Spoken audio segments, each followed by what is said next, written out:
My name's Darren. I'm a resident here at Hazelwood Tower. I live up on the 9th floor. So I've been a resident here since 1997. I love living here. The only problem is a constant battle against RBKC, all the work that they do. My name is Sue Duggins and I'm a rebel resident of North Kensington. For 27 years, home for me has been a two-bedroom council flat in Hazelwood Tower in the borough of Kensington and Chelsea. I'm really lucky to live where I live because right behind me we've got Meanwhile Gardens and we've got the canal, which is lovely and peaceful, and then in front of me we've got Golborne Road and Portobello Road, which is always bustling and busy. The view from my window is of Grenfell Tower, and up until the night of the fire I'd been quite a passive resident. Like many, I'd given up after many years of complaints to the TMO, but Grenfell spurred me on to get back fighting, and 18 months after the fire we were told that we had flammable material surrounding our blocks. That's my block, Hazelwood, and our twin block, Adair Tower. And so I knew that we had to join together residents in order to keep RBKC on track with this building work. Quite vocal. I want things to improve. I had hoped after Grenfell that things would improve, but unfortunately they're making the same mistakes over and over again. We've got our front doors which are faulty, we've got our communal fire doors which are faulty, we've got fire evacuation notices throughout the building which are incorrect, we've got a fire exit on the ground floor which has been bricked up without notifying residents, we've got at the base of the building we've got a storage area for flammable alcohol, so it's endless, it really is endless, and nothing has improved. They never do any work if you don't call the top managers or anyone top, because they're always rude in the phone, especially when you don't have good English like me. I don't have good English. They always put me off. They always know that it's just always, they never do the job straight away. You have to fight for it. Many times I have to do videos and crying, and I'm going to do, once I told them I'm going to do something to myself. Yeah.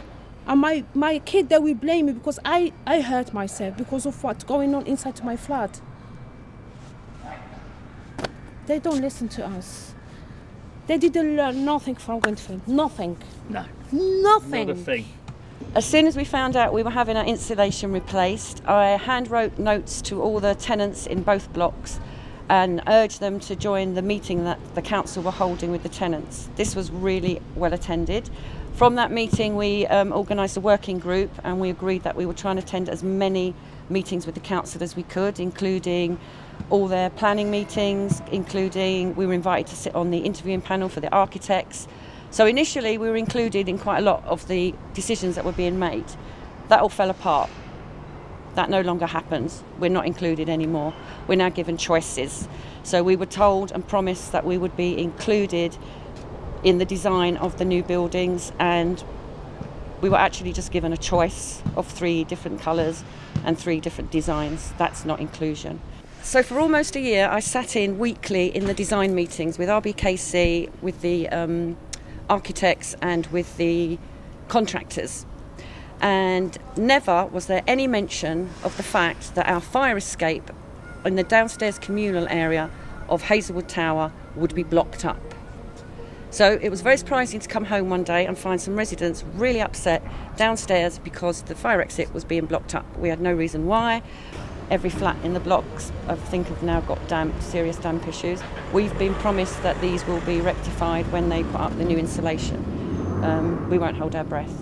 Since they've removed the cladding, literally I think most residents are suffering from condensation, mould. I've got black spores in my kitchen. And I suffer from asthma, so it really affects my breathing. The building is literally like acting like a sponge at the moment, just sucking the moisture in because there's no protective layer on the outside. Once they come regarding my damp, yeah, and the lady from RBKC said, "What do you want me to do?" I told her it's not my job. We've got one resident who had to take his case to ITV to report it in order for it to get fixed. He went on ITV, and of course the next day RBKC are on the phone to him. They want to come around and sort his damp out. We're told by RBKC that we shouldn't go on social media with our complaints and our issues, but I personally have found that's the only way we can get things done. So you have to shame RBKC, you have to go online, social media. I just feel like I'm constantly battling with the council. It's like, it feels like a full-time job. They said my emails are excessive because I literally pick them up on everything, all the things they're doing.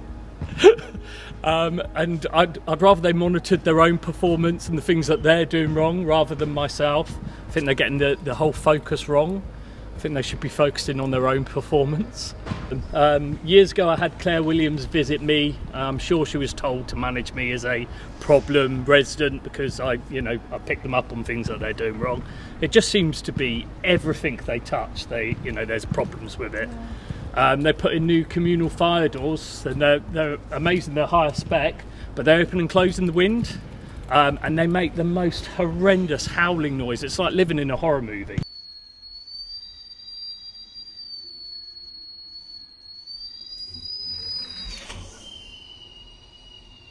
So the doors are so heavy, if a child was sort of playing on the landing and they caught their fingers, those fingers would come, they'd be seriously injured. I think RBKC need to look at the bigger picture with fire doors, because they need to remember that as residents we need to be using our doors often, and therefore they need to be safe and usable.